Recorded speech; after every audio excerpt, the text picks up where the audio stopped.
why it sucks to be born as a pharaoh. Here's the truly miserable life of a pharaoh. Let's dive right in. You're born in ancient Egypt around 3000 BCE, or about 5,000 years ago. The second you were born, you were basically better than everyone else and one of the richest newborns to ever exist. Pharaohs were considered living gods, so even before you were 1 day old, you were expected to rule over Egypt pretty soon. Your parents were popping out children like there was no tomorrow because the life expectancy of a pharaoh wasn't exactly long because of illness, malnutrition, and diseases. Back then, pharaohs were having tons of kids in the hope that at least one of you would survive and become the rightful heir to the throne. Except that meant you were not given much attention until everyone was sure you'd survive, which meant your parents didn't really like you for the first couple of years of your life until they knew you weren't going to die. Crazy thing, even the pharaohs had a high death rate. Parents basically ran a survival lottery. No hugs until you proved you weren't about to croak. Royal childhood was less golden cradle, more gladiator pregame. Illness, famine, and backstabbing courtiers made the throne feel like an ancient speedrun challenge. It's wild that the richest babies alive still had the same odds as peasants, just with extra eyeliner and a pyramid waiting if they pulled it off. You were separated from normal people and even from most of your family. Raised in royal palaces, you were almost never around children outside your family. You basically were by yourself all day. Just you and maybe a few servants that were only here because if they weren't, well, your dad would probably kill them. Throughout human history, being a pharaoh has always been seen as a good thing. They were rich, controlled the land, military, and religion, and were seen as gods. Plus, you got to make the pyramids. Well, I guess you didn't, but you told someone to, which is still cool, I guess. Now that I think about it, how did they even make the pyramids in the first place? Sorry, getting off topic. Life as a pharaoh was supposed to be the greatest life you could have, but you would soon find out how bad it really was. As you grew up, school was one of the most important parts of your life. You were tutored by priests and royal officials, and instead of spending time playing with toy cars or hanging out with friends, you learned about the gods, how to fight in wars, and most importantly, maintain Egypt's power.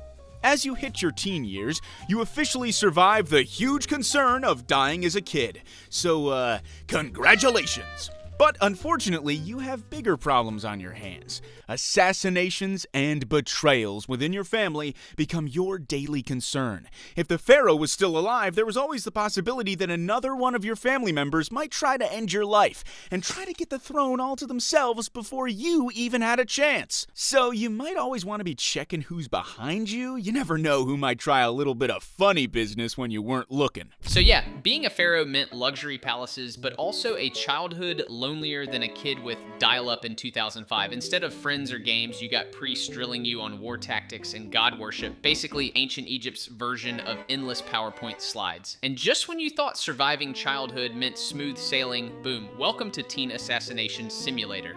You spent your teenage years training to learn how to fight and eventually be in charge of the most powerful military in the world. Most of the time, a young pharaoh wouldn't take the throne until he's almost 20 years old, but there have been a few exceptions, like Tutankhamun, who became a pharaoh at around 9 years old after the death of his father and older brother. But that wasn't very common. I mean, who's listening to orders from a 9-year-old? By the time you're almost 20, not only was it finally time for you to take the throne, but it was also time to find yourself a lucky lady to start popping out babies just like your mom and dad did. You had to make sure at least one of them survived. Like I said, you were 20, and your wife, well, she was usually about 14. Ancient Egypt basically had child rulers before it was cool. The boy at 9 was less boy king and more mascot with a crown, since advisors did most of the heavy lifting. The real kicker, marriages often happened inside the family to keep the bloodline pure, which really just meant doubling down on genetic roulette. Imagine ruling the most powerful empire on earth while your biggest competition wasn't other nations, but scoliosis. Nowadays, that would get you a one-way ticket to the Egyptian prison, but back then, it just got you a young wife. Now, I wish age was the only thing you had to worry about, but because pharaohs were royalty and gods, you weren't going to marry just anyone. Most of the time, it was someone who was also royalty. Except that meant your options were your sister, your half-sister, or your cousin. So, go ahead and take your pick.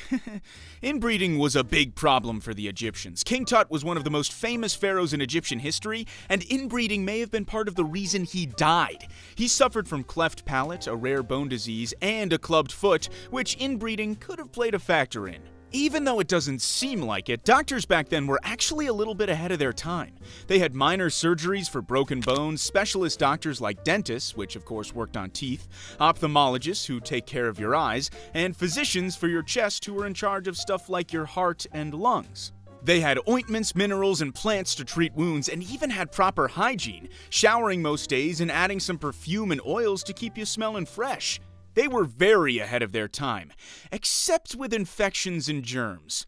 One small cut was basically a death sentence, even for a god like you. There were no antibiotics, so if anything got infected, well, you might as well start getting your will ready. The best thing they had was drinking fermented beer for infections, and I don't know about you, but I don't think that's healing any infections, so, like I said, start getting that will ready. Now, as the leader of Egypt, your daily routine consisted of waking up in a massive palace and getting dressed and cleaned by servants. Oh, and having people bow whenever they see you and receiving offerings, usually a cow or something. You wore animal skins, usually a leopard or lion, to show you weren't scared of these massive beasts, even though you definitely just told one of your servants to kill the animal and give you the fur. So your royal dating pool was basically a family reunion gone wrong. Sister, half-sister, cousin. No wonder King Tut ended up with scoliosis and a clubbed foot. The poor guy was basically a walking PSA for why genetics matter. But here's the twist. Ancient Egyptian medicine was insanely advanced for 5,000 years ago. Hygiene, elite. But the dark side, antibiotics, non-existent. One paper cut and boom, Pharaoh turns into pyramid fertilizer. You wore tons of jewelry like pendants, amulets, rings, and headpieces that represented the gods you worshipped, and to let everyone know, you were rich. Your signature was your headdress, or a nemes. It had a one-of-a-kind pattern, and it was meant to tell you apart from other random citizens. Even though you were seen as a god and ruler over everyone, there was still a lot to worry about. You were basically in charge of whether or not people would die. If they did one thing you didn't like, well then their family may as well kiss them goodbye. War was a whole nother problem. You were constantly at war. It wasn't uncommon to be in a new war every single year, and some of the enemy groups you had to worry about were the Hyksos, the Nubians, and the Sea Peoples. Yeah, you heard that right, the Sea Peoples. I mean, I don't know about you, but I definitely wouldn't want to fight someone named the Sea Peoples. And I wish the only thing you had to worry about was people, because a lot of Egyptians died or got extremely injured from some of the animals back during this time period. You had to deal with crocodiles, which were common in the Nile River. They would sometimes attack humans that got a little too close to the water, so make sure you stay a few feet away, or at least have someone near you that you can push into the water when a crocodile attacks you. Maybe one of your servants or something. That's kind of crazy. Pharaoh drip was next level. Gold amulets, rings, and that Nemes headdress basically worked like an ancient blue checkmark, but flexing came with stress. One bad royal mood swing, and boom, somebody's whole family disappeared. Add non-stop wars against groups like the Sea Peoples. Yes, that was their real name. Not a bad rock band. Crazy times. And crocodiles weren't exactly the only animals that lived around you. You also had lions that pharaohs would sometimes hunt, hyenas that usually traveled in packs, and one of the most dangerous animals of all, the cobra. One bite from this snake and you're going bye-bye for good. They were also used during assassination attempts as tools for murder, and that definitely couldn't have been a fun way to die. But let's just hope that doesn't happen to you. But it probably will. A lot of people were trying to kill you. After ruling for the last 30 years, the physical toll of ruling your empire began to show. Chronic pain, illnesses, and the stress turned you into a shell of your former self. Most pharaohs only lived to be 50, so it was about your time to go anyways. After you died, the process to mummify you began. It was a complex process involving the removal of your internal organs, all except the heart, covering your body with natron, a natural salt, to dry it out, then wrapping the body in linen bandages to preserve it for the afterlife. After doing a quick ritual, you were sealed in your tomb. Jewelry, weapons, and furniture were often included to make sure the pharaoh had everything you would need in the afterlife. The tomb was usually sealed to protect the body from grave robbers and to keep out evil spirits. But in your situation, you weren't actually dead, and there's no chance you were getting out of this. But unfortunately, you were born during this time, so, good luck. So the grand finale of Pharaoh life, surviving crocodiles, lions, hyenas, cobras, family drama, and about 1,000 assassination attempts, only to end up wrapped like an ancient burrito, stuffed with natron, and locked in a pyramid where even your ghost has trust issues. The irony is brutal.